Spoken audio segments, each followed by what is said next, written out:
Hello guys! Welcome to Unicorn Princess Tarot. So ito yung reading natin for Fire Sign, Aries, Leo, and Sagittarius.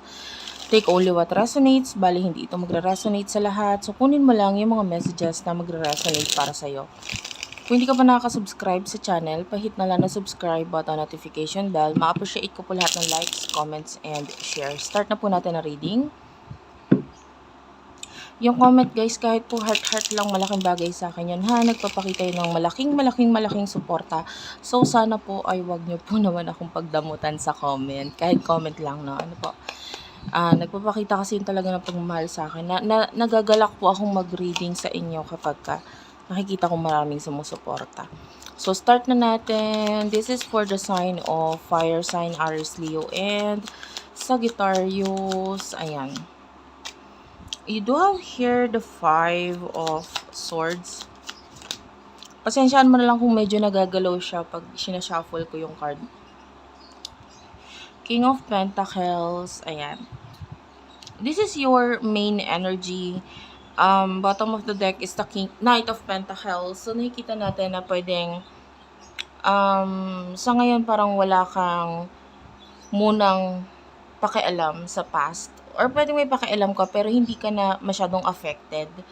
You know what I mean? With the King of Pentacles, pwedeng nagpo-focus ka sa stability, growth mo, money mo, finances mo, ganyan.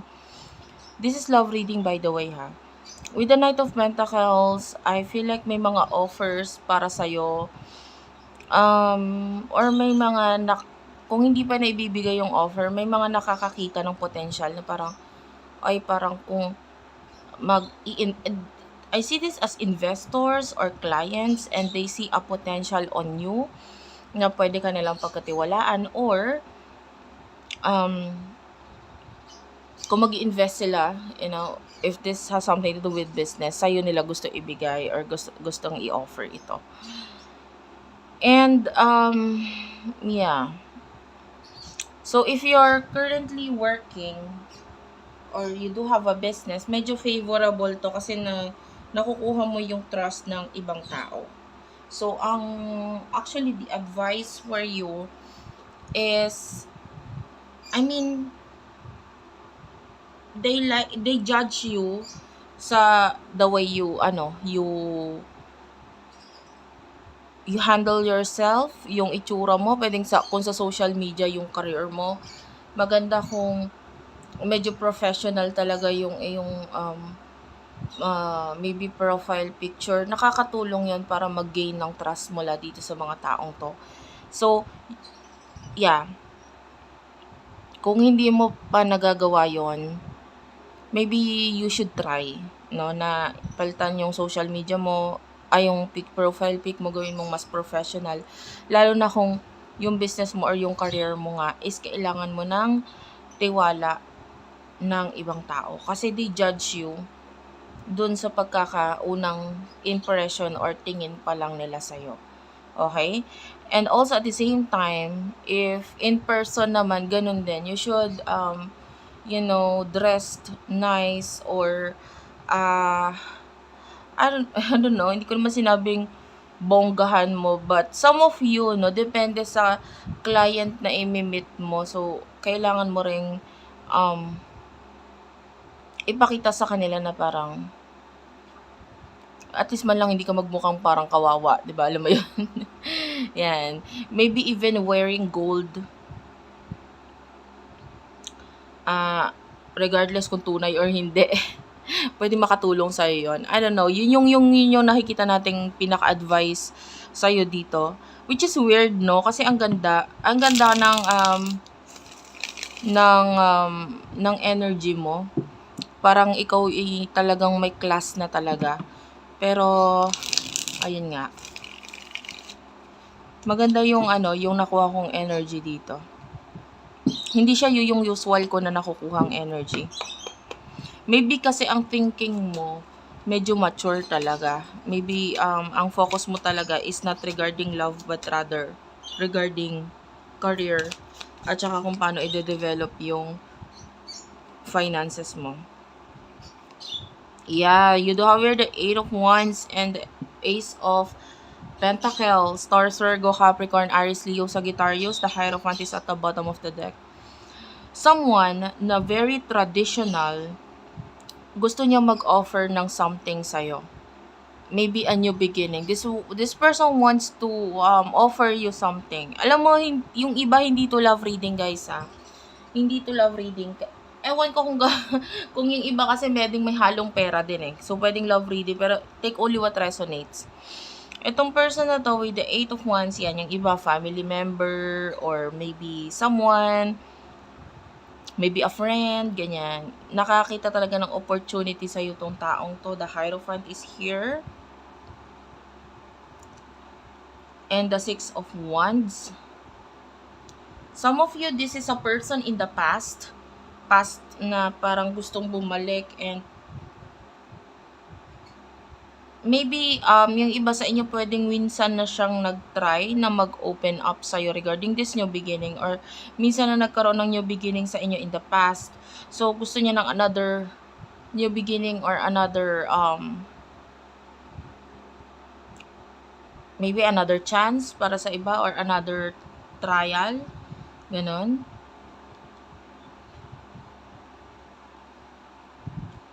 Yeah. Kasi gusto niya umalis sa situation. I feel like nasa isang situation siya wherein hindi siya happy. Yan. Pwedeng nag-iisip siya na baka maging mas better kung sa'yo. Ganyan. Baka maging mas better kung sa'yo ako mag-invest. Maybe if this has something to do with money, pwedeng yung current business niya or yung current work niya, hindi siya masaya doon, hindi siya satisfied doon. And also at the same time, pwedeng yung kita niya doon is sakto lang sa kung ano yung pangangailangan niya. And maybe this person wants more, no? Wants more. Yan, yung iba sa inyo, maybe you're a businessman, businesswoman, basta nasa professional ang field mo.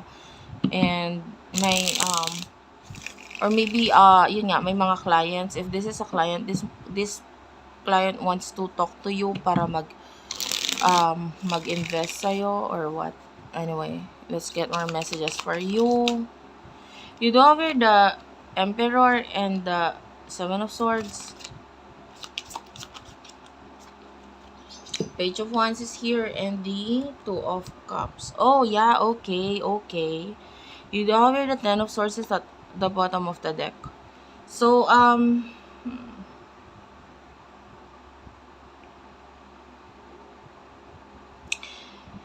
actually, itong sa part na ito, doon tayo muna sa love-related, no? Kasi may iba talaga, may halong love itong money na ito na usapin. The Emperor, the moment that you focus on yourself, focus on building something na pwedeng makakapagpa-grow sa pa sa'yo lalo, 'di ba? The moment na nag-focus ka dito sa sarili mo, sa mga tao sa paligid mo at sa sarili mong empire, sabihin na natin ganon, you mind your own business. At the moment na lumayo ka dito sa person na to at hindi ka masyadong nagbigay sa kanya, hindi ka masyadong nag-effort sa kanya,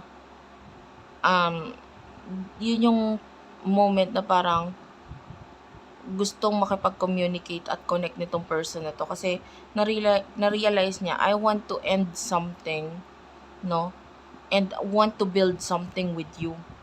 Okay? Dahil maaring yung partnership or kung ano man itong new beginning na ito na parang gusto niya talagang gawin sa inyo or sa'yo, hindi niya maibigay because of situation na, you know, I just saw the 8 of Swords a while ago. So ngayon, ito na yung 10 of Swords. So maybe he or she is stuck sa situation, tapos ngayon parang gusto niya nang i-end kasi ang gusto talaga niya is yung partnership with you. Okay, the moment na hinayaan mo siya, especially with the 5 of Swords, this is you na parang hinayaan mo na lang siya. Ngayon,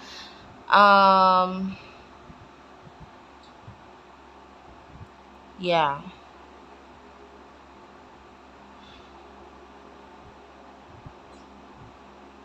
Pagdating naman doon sa wala namang love na related dito, okay, yung ano lang, career lang.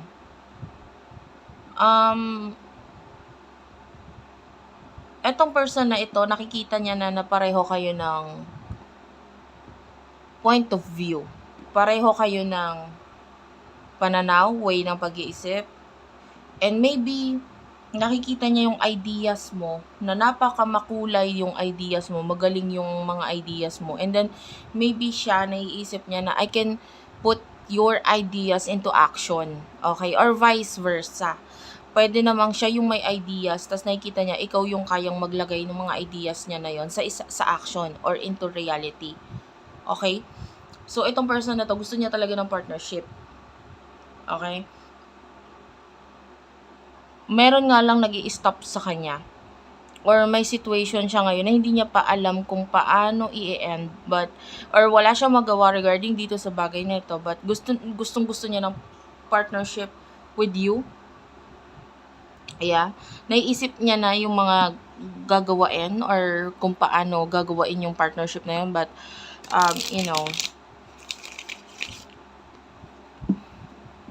let's get the future reading for you. Earth sign, future reading for you. Two of Swords, Six of Cups. You do have here the Ten of Swords, the Three of Pentacles. Okay. In the future, nakakita tayo dito ng ending with the Ten of Swords. Ngayon, kasi ang gusto ng person na ito is growth. 'Di ba? Gusto ko ng mas dumami or gumanda. More on finances. Sabi ko nga, kahit may connection kayo sa love or wala, gusto niya ng growth pagdating sa pera. The Eight of Swords, I feel like magagawa niya ng paraan na makaalis doon sa situation or matapos kung ano man itong nagpapahirap sa kanya. Like, maybe medyo magiging, magkakaroon ng way, no? Para makaalis siya doon. Okay? The energy here is not completely makakaalis dahil might be nandun pa rin yung nagiging sagabal doon sa ideas niya or sa action niya or whatever, but I can see a way, no? Magkakaroon ng way para kahit paano maging mas madali. Hindi katulad dati na medyo mahirap talaga yung connection sa inyong dalawa. The Six of Cups, this person is going to, nakikita natin yung pag-o-offer niya sa'yo, pagbibigay niya ng something sa'yo, and I feel like this person is going to message you. And dito sa Two of Swords na ito, maybe in the future may decision kang kailangan gawin. Okay? There's a reconciliation happening in the future. Three of Cups. Ito naman, sa iba, kung wala namang love na involved, yung Three of Cups could be celebration, could be pag-uusap, could be meeting na magiging maganda yung resulta niya, magiging masaya. And there's finances or career or blessings or this would be a success. Itong reconciliation na ito, itong pagtatandem ninyong dalawa nitong person na ito, this would be a success. Okay? Kasi, especially kung itong person na ito is your friend, may friendly energy, whether sa love or sa business partnership, or kung ito ay client, whatever, lalo na kung ang connection mo sa kanya is that you are both friends. Kasi pag magkaibigan kayo, wala yung ilangan nandun yung nagiging open kayo sa kung ano yung mga gusto nyong talakayin, especially kung ang usapin ay pera. No? Wala yung ilang, wala yung hiya, etc. So, ito maganda itong outcome for you. So, anyway, thank you for watching. I love you all and bye-bye.